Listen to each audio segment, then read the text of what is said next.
bien entendu, et comme toujours, il y a dans ce flash qualité une première partie, je dirais un peu descendante, où je vais donc balayer les thèmes avec vous. Et puis, il y aura bien sûr un temps d'échange complémentaire s'il y a des questions. Alors, sur cette première partie donc, que nous allons voir ensemble, donc on va dérouler autour de 3 étapes clés. La première étape, c'est on va refaire quand même un zoom sur le dépôt de candidature pour la marque qualité tourisme par l'Office de tourisme, que ce soit dans le cadre d'un audit d'adhésion ou dans le cadre d'un audit de renouvellement, parce que là aussi, c'est vrai que ce soit Véronique ou moi-même, lorsque l'on vous accompagne dans cette démarche, il nous arrive d'identifier parfois qu'il y a comment dire, des éléments dans le schéma méthodologique qui sont manquants. Ensuite, la deuxième chose que nous verrons, c'est la planification et l'articulation des visites mystères et des audits complets. Alors, quand je dis articulation, c'est surtout par rapport à des notions de timing, hein, les éléments temporels, combien de temps laisser entre les 2 audits, à quel moment dois-je faire mon dépôt, et bien planification, on reviendra là-dessus. Et puis, la troisième étape, c'est l'attribution et le renouvellement de la marque. En gros, comment ça se passe, quelles sont les modalités aussi de suivi, bien entendu. Avant de revenir à l'étape 1, qui est le dépôt de la candidature, je voulais refaire un zoom sur la notion de prérequis quand même attendu pour être marqué qualité tourisme. Vous la voyez très probablement donc sur l'écran, hein, l'un des prérequis, c'est quand même d'avoir au moins 6 mois de fonctionnement de sa démarche qualité. Ça, c'est quand même vraiment important, hein.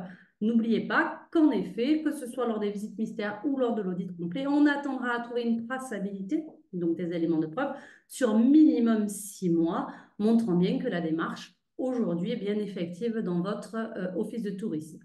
L'autre point quand même important, c'est la notion de classement. Pensez bien également que aujourd'hui, c'est interdépendant. Pour être marqué qualité tourisme, vous devez aussi être classé.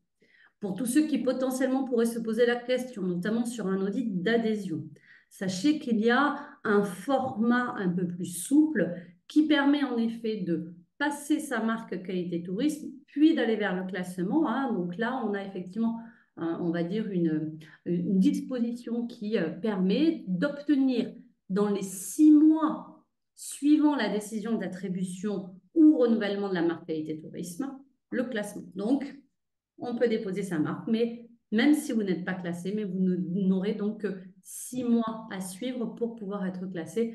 C'est un élément important.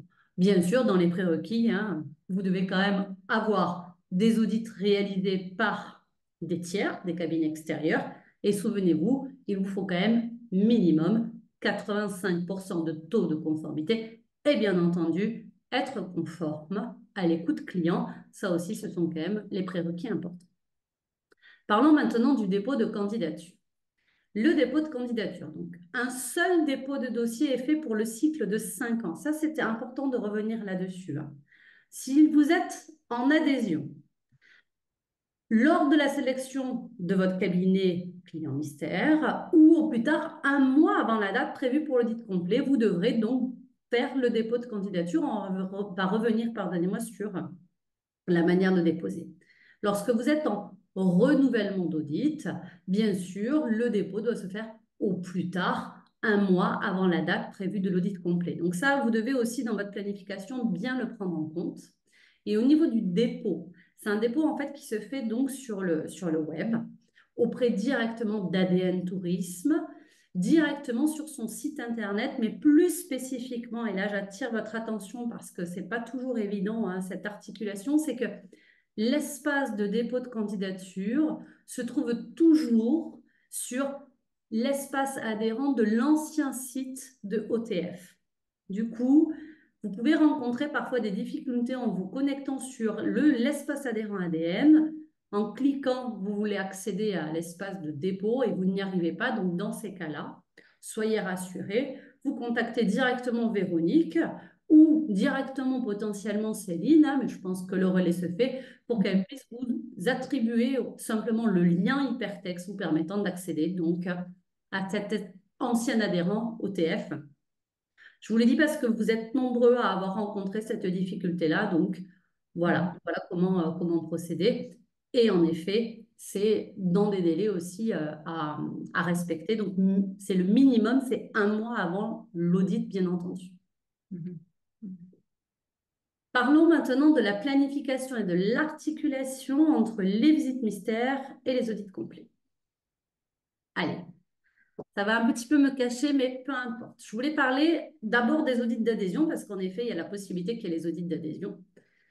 Pour la mise en œuvre, privilégier la réalisation de la visite mystère au moins 3 mois, ça c'est vraiment important, avant l'audit complet, afin de permettre la réalisation et la finalisation du rapport et la mise en œuvre de votre plan d'action.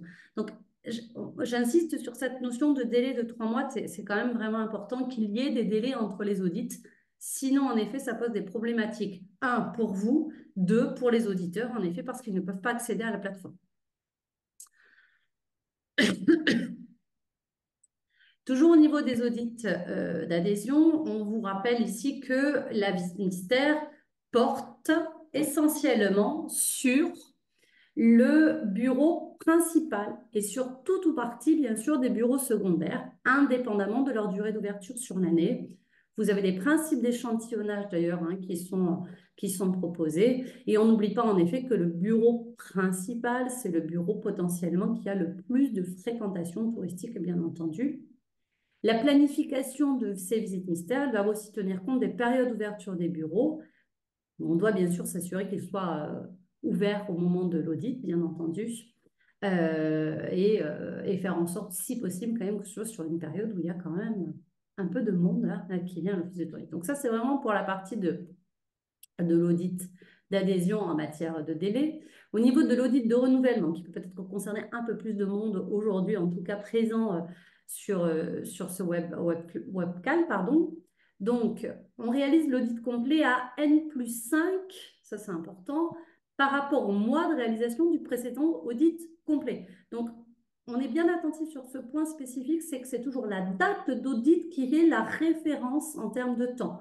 Donc, on a 5 ans d'obtention de marque, donc à anniversaire N+5, c'est toujours le renouvellement que vous devrez porter. L'audit complet, lui, par contre, on est d'accord, il ne porte que sur le bureau principal. Et donc là aussi, en termes d'articulation, on vous encourage fortement à vous rapprocher de votre relais territorial pour définir avec lui, tel que c'est noté, la période la plus adaptée pour réaliser, notamment sur le renouvellement, les visites mystères.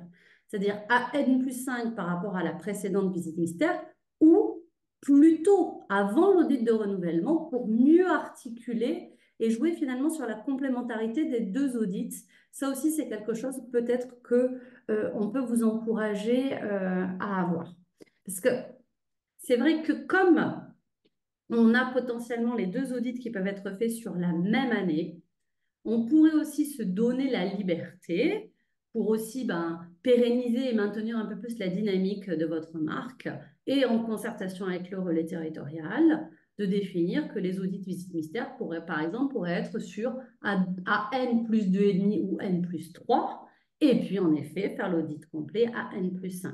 Donc ça vous permet là aussi d'articuler et de jouer vraiment plus sur cette complémentarité. Donc on vous encourage là aussi à travailler de concert avec le RT pour définir ce qui semble être le plus adapté pour vous.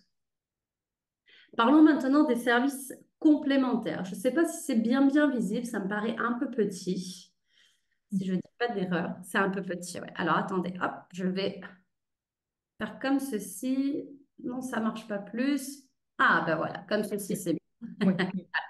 Allez, sur les services complémentaires, je voulais quand même, pareil, toujours dans ces aspects techniques et méthodologiques des audits, rappeler à tous les fameux chapitres dits de services complémentaires. Vous en avez 3, le chapitre boutique, le chapitre organisation d'événements et le chapitre commercialisation. Les éléments que je prends sont issus du guide officiel qu'on vous remettra aussi en lien avec le replay. Je pense que c'est intéressant pour vous. Pourquoi pas de le reprendre. Donc, je vous rappelle que le chapitre boutique, donc, ce chapitre, d'abord, il s'applique sur le bureau principal, bien sûr, sur les bureaux secondaires, dès lors que l'Office de tourisme propose à la vente des objets et articles à vocation touristique pour promouvoir la destination. Donc, on est bien effectivement sur du produit touristique article. Et le chapitre ne s'applique pas si la boutique ne propose qu'un nombre restreint de références. On n'oublie pas qu'il faut minimum 20 références annuelles pour que le chapitre soit appliqué sur la marque qualité tourisme. On vous rappelle également que 20 références, c'est hors carte postale et que 20 références, en effet, ben, ça va être, si on a des posters et qu'on a 3 types de posters différents, ça fait bien 3 références. Le chapitre organisation d'événements, pareil, uniquement en audit complet, c'est lorsque vous faites un événement d'envergure sur votre destination à caractère ponctuel ou exceptionnel. Et les 2 points qui suivent sont importants et dont le financement est inscrit au budget de l'office et non à celui de la collectivité, mais également qui attire une clientèle touristique à l'échelle départementale, régionale, voire nationale. Donc en effet, pour dire qu'on fait de l'événementiel, il faut quand même répondre à minima à événements d'envergure financés et qui attirent en plus de la clientèle extérieure, bien évidemment, à votre commune, à votre destination. Il peut aussi être appliqué de manière un peu plus modérée dès lors que vous avez au moins 5 animations dans l'année. Et c'est là où on vous dit attention, cela même s'il s'agit du même type d'animation. Si j'anime 5 concerts durant l'été, même si c'est 5 typologies identiques, c'est-à-dire concerts, ça fera quand même 5 animations. Donc le chapitre s'applique. Enfin, le chapitre commercialisation, il s'applique simplement à partir du moment où l'office de tourisme, bien sûr, est immatriculé et dès lors qu'il met en œuvre la commercialisation pour créer des produits packagés. Attention quand même, je vous le rappelle, je vois ça aussi souvent que c'est omis dans les offices de tourisme.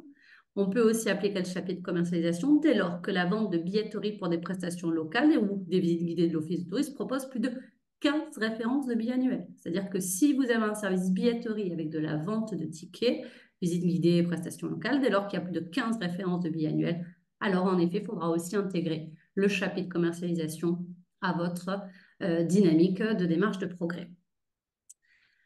Allez, passons maintenant à la durée d'audit et au rattrapage. Allez, tous les audits sont à planifier sur au minimum 1 mois. Donc ça aussi, c'est important, hein. Tous les audits sont à planifier sur minimum 1 mois. Ça sous-entend que lorsque vous allez demander l'audit client mystère, le minimum de période pour faire cet audit, c'est 1 mois. Il en va de même pour l'audit complet. Vous devez également donner un temps suffisamment important, au moins de 1 mois, à l'auditeur pour qu'il puisse mener à bien complètement son audit. Donc, pensez bien à cette période, identifiez-la aussi avec votre relais territorial et bien sûr en relation avec votre auditeur pour qu'il ait une période. Si l'audit complet est le 15 mars, minimum du minimum, il commencerait à partir, on va dire, en gros, du 15 février pour lancer notamment les audits clients mystères, hein, c'est toujours le délai demandé. En termes de durée d'audit également, je vous rappelle que pour l'audit complet, il va aller de 1 jour à 1 jour et demi dès lors qu'on a des services complémentaires. Sans service complémentaire, c'est 1 jour. Avec des services complémentaires, ça peut effectivement aller jusqu'à 1 jour et demi. Enfin, toujours sur les audits, il y a la notion de rattrapage, hein, vous le savez en principe, hein, des prénoms que j'ai vus inscrits à ce webcall. Je sais que vous êtes nombreux déjà à avoir passé effectivement l'audit client mystère ou l'audit complet. Souvenez-vous qu'à la fin de vos audits, vous avez en principe un plan d'action qui est proposé par votre auditeur ou auditrice, plan d'action qui comprend les critères dits rattrapables et les critères dits non rattrapables. Bien sûr, vous allez pouvoir travailler et jouer sur les audits qui sont dits rattrapables. Et c'est ce que je vous ai noté donc ici. Un critère rattrapable, il peut l'être à partir du moment où il y a une preuve, d'accord? Donc, vous devrez être en capacité d'apporter une preuve à votre auditeur, alors qu'un critère qui est non rattrapable ne peut pas être modifié, ne peut être, pardonnez-moi, modifié qu'avec une contre-visite de l'auditeur. Donc, ça aussi, c'est important. Il peut y avoir des cas de figure, et c'est également ce qui est noté dans le guide officiel, hein. Je pense notamment à un des critères qui concerne les réseaux sociaux, hein, avec la demande sur le Messenger, qui est un critère dit rattrapable F9, mais en fait qui nécessite qu'on refasse quand même un test. Il faudra justifier à l'auditeur d'un fait isolé ou marquant qui nécessite en effet comment dit-on, de refaire en effet un test par rapport à ce critère rattrapable. Si en effet il n'y a pas d'explication, si ce n'est un dysfonctionnement interne, alors il n'y aura pas de rattrapage possible. Ça, c'est important et vous retrouvez ça aussi dans le guide complet et officiel. Hop. Donc, j'avais fait un petit zoom.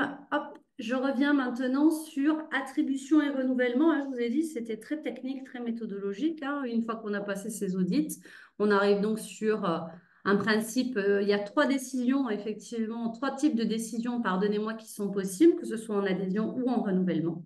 Vous le voyez à l'écran, en adhésion, bah, type de décision favorable avec ou sans recommandation, défavorable si le taux de conformité est inférieur à 85%.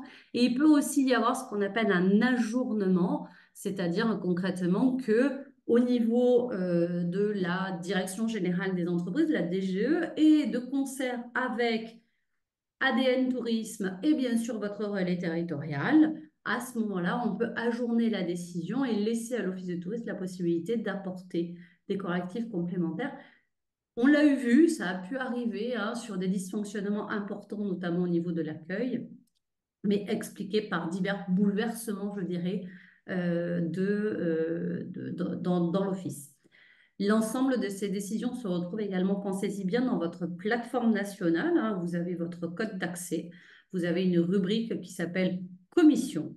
Et dans cette rubrique Commission, vous retrouvez votre PDF d'attribution, mais également l'ensemble des commentaires qui sont notés. En général, les actions d'amélioration sont d'ailleurs reprises à l'intérieur.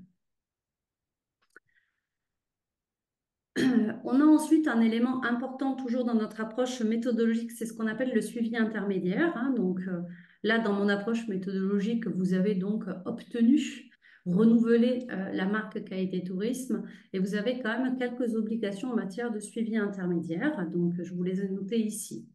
La première demande, c'est que, donc bien sûr, vous devez faire un audit complet ou une visite mystère tous les 5 ans. Jusque-là, c'est déjà ce que nous avions vu. Le tronc commun sur le cycle de labellisation dans le cadre du suivi intermédiaire. Donc, il y a un tronc commun hein, de choses que vous devez faire. Donc, on vous dit que le référent qualité tourisme suit au minimum 4 actions de professionnalisation qui sont liées à l'animation de la qualité, réparties sur cette période 5 ans. C'est important. Alors, vous avez beaucoup de chance, vous, bien sûr, en Occitanie, parce que bah, vous avez, que ce soit au niveau des départements ou bien sûr aujourd'hui au niveau de la région, toujours des propositions d'accompagnement, de formation qui vous sont faites et qui vous permet assez facilement de répondre de manière favorable à ce suivi intermédiaire. Donc, parmi ces actions qui sont demandées, la première, c'est, et en plus c'est quand même vraiment important, c'est de faire au minimum une auto-évaluation par an avec la production d'un plan d'action sur l'ensemble des bureaux, donc au moins tous les 5 ans. Non.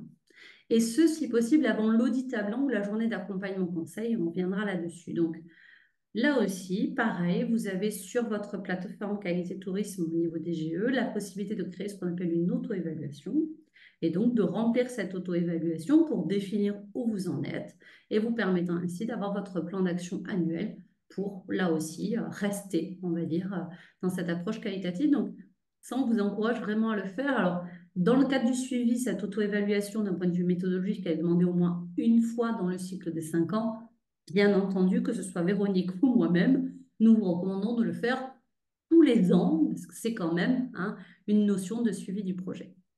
Ensuite, toujours dans ce suivi intermédiaire, donc il vous est demandé au moins de faire parmi les actions, hein, demander une journée de préparation à l'audit sous la forme d'un audit blanc, d'une journée d'accompagnement de conseil en N4 ou N5. Hein, donc là aussi, pareil, hein, que ce sont vos relais souvent qui viennent vers vous et qui vous proposent hein, ces journées d'accompagnement ou de conseil qui peuvent être menées par eux-mêmes ou par un tiers.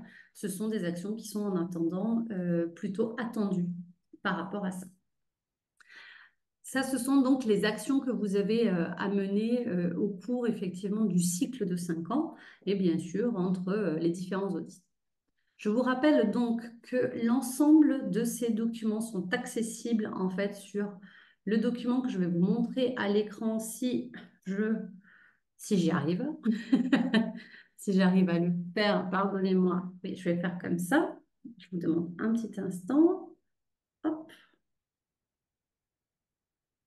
Ah, vous êtes toujours là? J'ai l'impression que ma caméra s'est figée. Non, t'es figé, mais on t'entend, Audrey. Hop. Ouais, alors, je suis figée, je n'arrive pas à revenir. Ah, si, ça y est. Pardonnez-moi. Ma vidéo a décidé de ne pas vouloir fonctionner. Comment ça se fait? Mhm. Je suis toujours dans Tu l'ombre. es toujours là? Tu es toujours là, on t'entend, mais c'est vrai, tu es figé. Ah, oh, crotte, crotte, crotte. Alors, ah, voilà, Ouais. pardonnez-moi. Bon, c'est bon, tu es Il y a revenu. un petit bug technique sur l'écran. Allez, je vous parlais effectivement en termes d'information. Vous le voyez à l'écran, hein, vous avez un guide de la marque qualité tourisme. Ça, c'est quand même, à mon sens, un document que vous devez tous avoir dans votre mallette de bons référents qualité. Le guide de la marque qualité tourisme. On est sur la version 2 du 11 octobre 2021, toujours, hein, je vous le Mhm, précise, qu'on soit d'accord. Et à l'intérieur, effectivement, de ce guide, vous retrouvez tous les éléments que je vous ai synthétiquement présentés aujourd'hui, mais voilà, qui remet en avant les durées d'audit, les temps entre les audits, le dépôt de la candidature, le suivi intermédiaire, comment on le positionne. Et surtout, je voulais rapidement revenir sur une petite notion. Donc, hop, voilà, qui est ici, c'est-à-dire qu'on retrouve bien sûr, hein, pour chacun d'entre vous, l'échantillonnage des bureaux d'information touristique secondaires qui sont audités en client mystère. On y retrouve tous les chapitres qui sont audités, que ce soit en visite mystère ou en audit complet. Je passe vite hein, sur ces éléments, mais c'est pour revenir sur le document. Et puis, vous retrouvez surtout, d'un point de vue purement méthodologique, hein, toute la préparation des audits, que ce soit pour l'audit visiteur mystère ou pour l'audit complet, qui va vous être, voilà, tout simplement détaillé comme ça. Donc, ça, c'est un document, à mon sens, qui est clé, qui mérite souvent d'être repris, d'être relu, pour vous assurer que là aussi, dans votre approche méthodologique, et dans la construction, également dans le planning des audits, que vous êtes aussi en conformité et puis surtout bah, qu'on n'omette rien, que ce soit pour vous ou vis-à-vis de l'auditeur, pour mener à bien ces audits. Donc ce document, Véronique, nous le partagerons bien sûr en complément du replay. mhm. Eh bien, il est 24, vous voyez, on est vraiment ric-rac.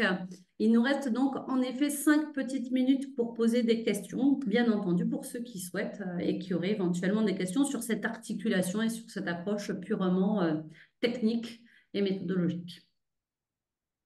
Alors, les participants ne peuvent pas prendre la parole, donc on va utiliser les questions-réponses, voilà, hein, la discussion à travers ou le chat ou les questions-réponses.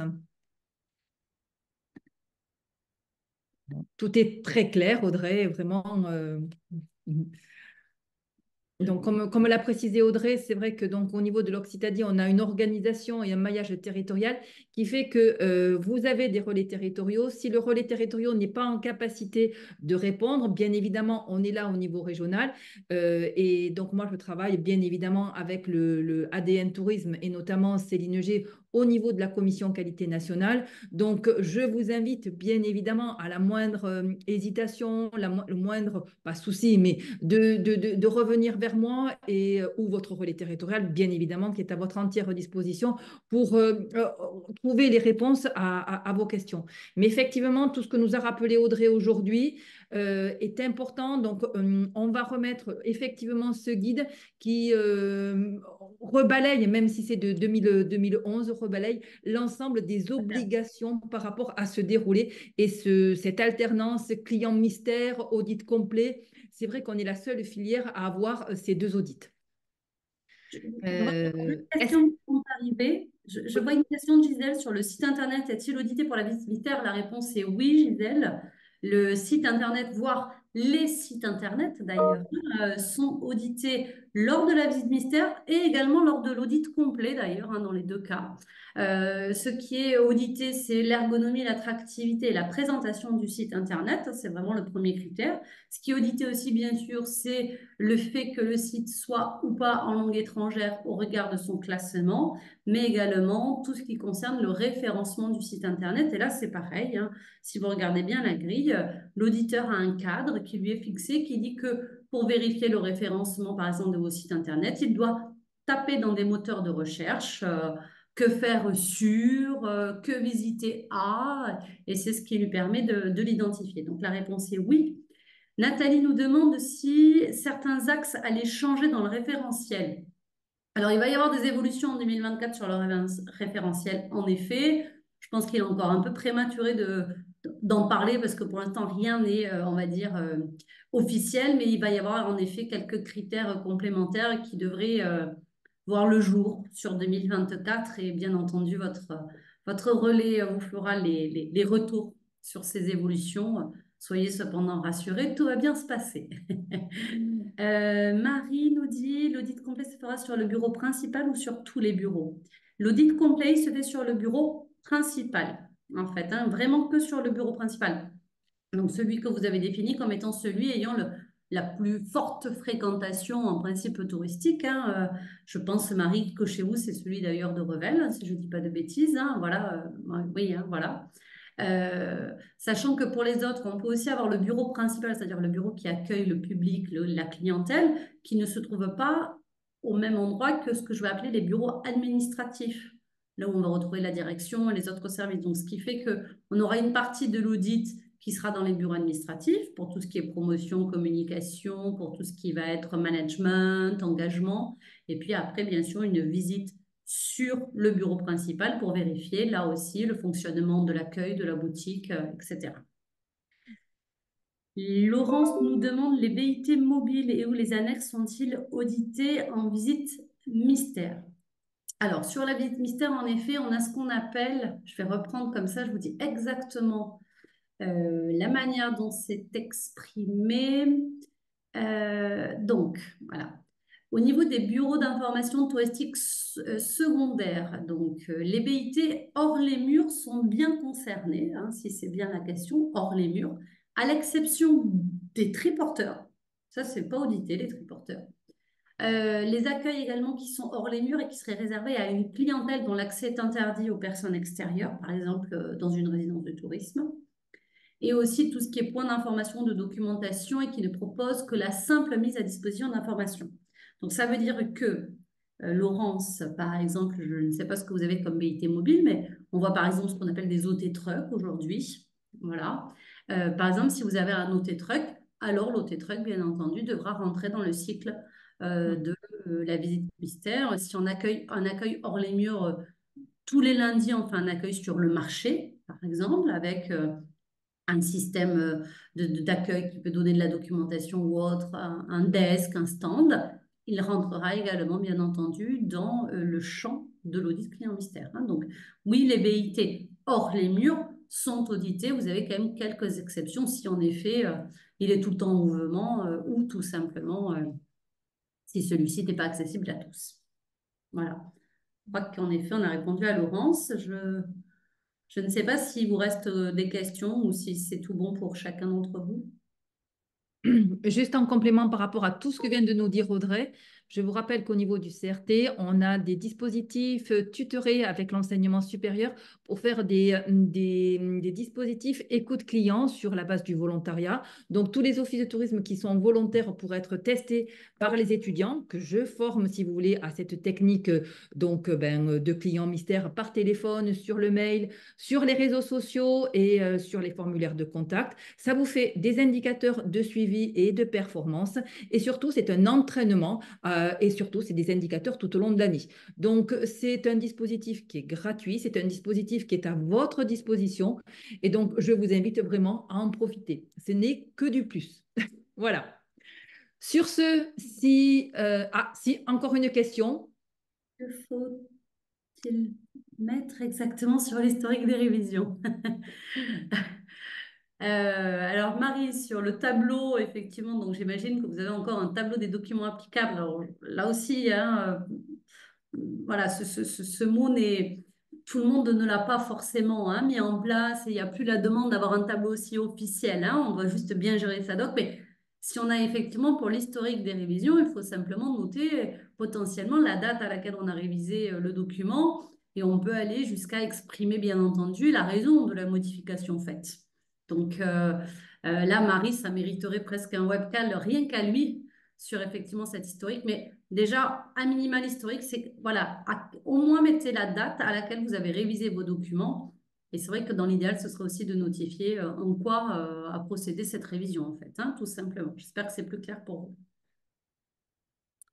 OK. Audrey, Merci infiniment pour tous ces éléments qui sont vraiment facilitateurs pour optimiser cette alternance client mystère, audit complet. Même si on est habitué, c'est toujours bien d'avoir ces piqûres de rappel. Bien évidemment, ce webcall sera disponible sur le site du CRT. On va remettre, comme l'a précisé Audrey, ce mémo hein, qui juste effectivement date de 2021, mais vraiment reprendre tous les éléments que Audrey nous a présentés ce matin. Merci à tous, merci à toutes. Donc, on vous retrouve très prochainement. Vous avez toute une série de webcalls, websem sur l'actualité tous les mois. Donc, là-dessus, je vous invite à nouveau à revenir sur le site du CRTL. Merci à tous. C'est vraiment un plaisir de vous retrouver et je vous souhaite une belle journée. Au revoir. Au revoir.